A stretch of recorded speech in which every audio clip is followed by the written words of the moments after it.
আশা করছি আপনারা সবাই ভালো আছেন। আমাদের ভিডিওগুলো যদি আপনাদের ভালো লেগে থাকে তাহলে লাইক দিন, শেয়ার করুন এবং চ্যানেলটি সাবস্ক্রাইব করে আমাদের সাথে থাকুন। তো চলুন আর বেশি দেরি না করে ঘটনায় চলে যায়। আজকে যে ঘটনাটি শেয়ার করা হচ্ছে এটি একটি অসম্ভব কিন্তু সত্য ঘটনা, যার ব্যাখ্যা আজও কারো কাছে নেই। এটি আমার এক বন্ধুর বাবার সাথে ঘটে যাওয়া একটি ঘটনা। আমার বন্ধুর বাবা ঢাকায় চাকরি করতেন। কাজের চাপে তিনি খুব কমই বাড়ি আসতে পারতেন, আর যখনই আসতেন বেশিরভাগ সময় রাত হয়ে যেত। গ্রামের বাড়ি হওয়ায় বাসস্ট্যান্ড থেকে তার বাড়ি পর্যন্ত একটা নির্জন রাস্তা ধরে হেঁটে যেতে হতো। রাস্তার একপাশে ছিল পুরনো একটা কবরস্থান, যেখানে দিনের বেলাতেও মানুষ খুব একটা যেত না। তবুও তিনি ছিলেন প্রচণ্ড সাহসী মানুষ। বহুদিন ধরে একই পথে যাতায়াত করার কারণে ভয় বলে কিছু আর তার মধ্যে ছিল না। কিন্তু সেদিনের রাতটা ছিল অন্যরকম। আকাশে একের পর এক বিদ্যুৎ চমকাচ্ছিল, গুড়ি গুড়ি বৃষ্টি পড়ছিল, চারপাশে কেমন যেন অস্বাভাবিক নিস্তব্ধতা। সময় তখন রাত প্রায় 11:30 থেকে 12টার মাঝামাঝি। তিনি ধীরে ধীরে সেই নির্জন পথ ধরে হাঁটছিলেন।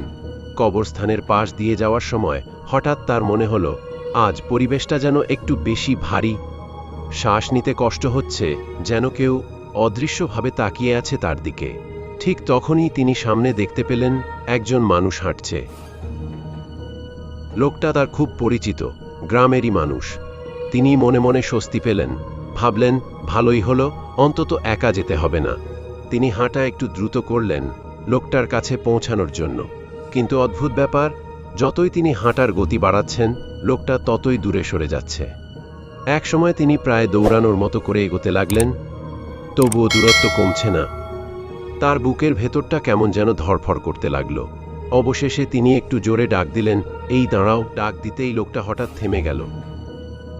ধীরে ধীরে সে ঘুরে দাঁড়াল। একটা বিদ্যুৎ চমকালো। এক মুহূর্তের জন্য লোকটার মুখ স্পষ্ট দেখা গেল। মুখটা অদ্ভুত ফ্যাকাশে, চোখ দুটো কেমন নিস্তেজ, আর ঠোঁটে হালকা এক অস্বাভাবিক হাসি। তবুও তিনি নিজেকে বুঝালেন ভুল দেখছি। তারপর তিনি লোকটার পাশে গিয়ে হাঁটা শুরু করলেন। কিন্তু পুরো পথ জুড়ে একটা জিনিস তাকে অস্বস্তিতে ফেলছিল। লোকটা একদম চুপ, না কোনো কথা, না কোনো প্রশ্ন, শুধু ধীরে ধীরে হাঁটছে। আর মাঝে মাঝে মনে হচ্ছিল লোকটার পা মাটিতে ঠিকভাবে ছুঁচ্ছে না। তিনি কয়েকবার কথা বলার চেষ্টা করলেন, কিন্তু কোনো উত্তর পেলেন না। শুধু একবার মনে হলো লোকটা তার দিকে তাকালো, আর সেই দৃষ্টি ছিল ভয়ঙ্কর শীত। এভাবে হাঁটতে হাঁটতে তারা প্রায় বাড়ির কাছাকাছি চলে এলো। বাড়ির আলো দেখা যাচ্ছিল। অনেক দিন পর বাড়ি ফেরার আনন্দে তিনি একটু অন্যমনস্ক হয়ে পড়লেন। হঠাৎ তার মনে পড়ল লোকটা তো এখনো পাশে আছে। তিনি পেছনে তাকালেন, কিন্তু পেছনে শুধু অন্ধকার, কেউ নেই, একদম কেউ নেই। চারপাশে নিস্তব্ধতা, শুধু দূরে কুকুরের ডাকার শব্দ। তার বুক কেঁপে উঠল। তিনি দ্রুত বাড়িতে ঢুকে সব ঘটনা খুলে বললেন। তার কথা শুনে ঘরের সবাই একে অপরের দিকে তাকিয়ে রইল, কারো মুখে কোনো কথা নেই। তারপর তার বড় ভাই ধীরে ধীরে বললেন, তুই যার সাথে আসছিস সে তো কয়েকদিন আগেই মারা গেছে। এই কথা শুনে যেন তার শরীরের সব রক্ত জমে গেল। তার মাথায় তখন শুধু একটা প্রশ্ন ঘুরছিল, সে কি সত্যিই একজন মৃত মানুষের সাথে হাঁটছিল? যদি তাই হয়, সে কেন কিছু বলল না?